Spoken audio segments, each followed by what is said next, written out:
everyone. This week, our journey story is The Goat in the Rug. So, let's get started. My name is Geraldine, and I live near a place called Window Rock with my Navajo friend Glen May. It's called Window Rock because it has a big round hole in it that looks like a window open to the sky. Glen May is called Glen May most of the time because it's easier to say than her Indian name, Glen Nashba. In English, that means something like female warrior, but she's really a Navajo weaver. I guess that's why one day she decided to weave me into a rug. I remember it was a warm, sunny afternoon. Glen May had spent most of the morning sharpening a large pair of scissors. I had no idea what she was going to use them for, but it didn't take me long to find out. Before I knew it was happening, I was on the ground, and Glen May was clipping off my wool in great long strands. It's called a mohair, really. It didn't hurt at all, but I admit I kicked my heels some. I'm very ticklish for a goat. I may have looked a little naked and silly afterwards, but my, did it feel nice and cool. So I decided to stick around and see what would happen next. This is question number 1 on the following slides. At this point in the story, do you think Geraldine knows why Glen May is using her wool?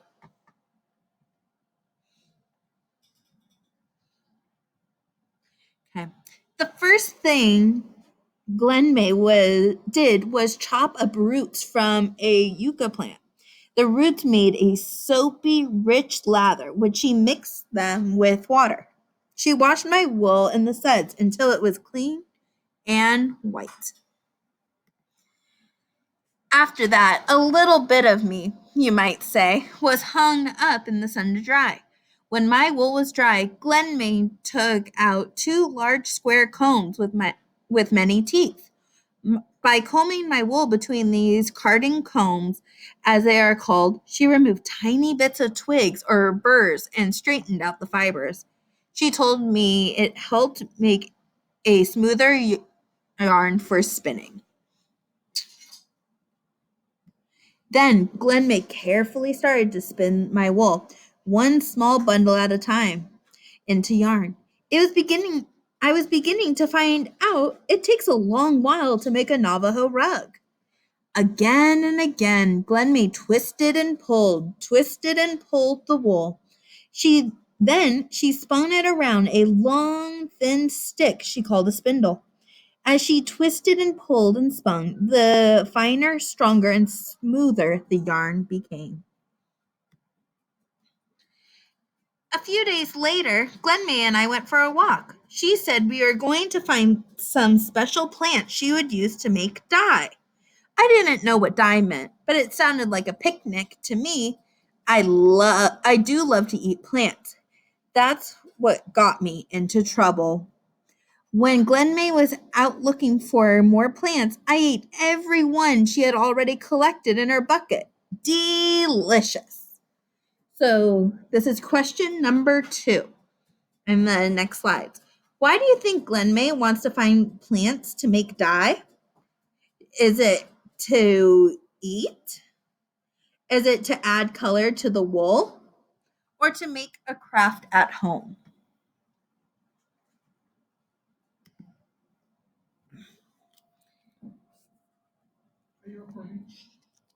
The next day, Glen May made me stay home while she walked miles to a store.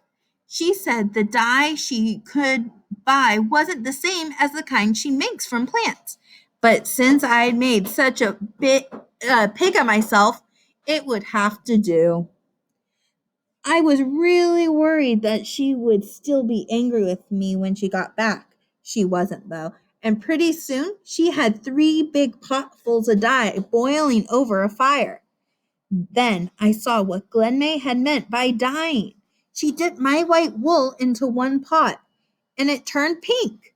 She dipped it in again. It turned a darker pink. By the time she finished dipping it in and out and hung it up to dry, it was a beautiful deep red. After that, she dyed some of my wool brown and some of it black. I couldn't help wondering if those plants I'd eaten would turn all of me the same colors. When I was worrying about that, Glenmay started making our rug to make our rug. She took a ball of yarn and wrapped it around two poles. I lost count when she reached 300 wraps. I guess I was too busy thinking about what it would be like to be the only red to be only red, white, black, and brown goat in Window Rock. It wasn't long before Glenmay had finished wrapping. Then she hung the poles with the yarn on a big wooden frame. It looked like a picture frame made of logs. She called it a loom. After a whole week of getting ready to weave, Glenmay started. She began weaving at the bottom of the loom. Then, one strand of yarn at a time, our rug started growing towards the top. A few strands of black, a few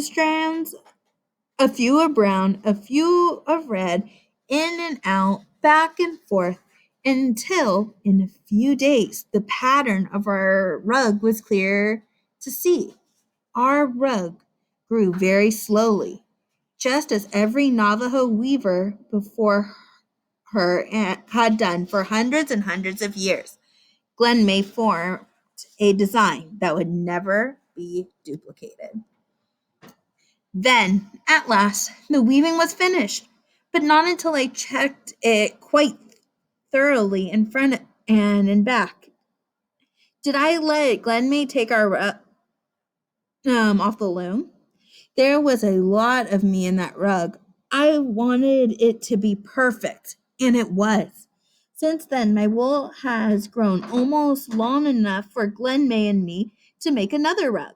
I hope we do very soon, because you see, there aren't too many weavers like Glenmay left among the Navajos. And there's only one goat like me, Geraldine. This is a true story of a weaver and her goat who lived in the Navajo Nation at Window Rock, Arizona.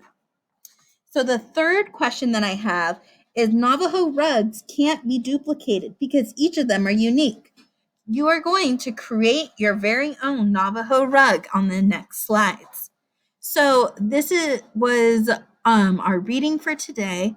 I hope you guys learned about the goat and the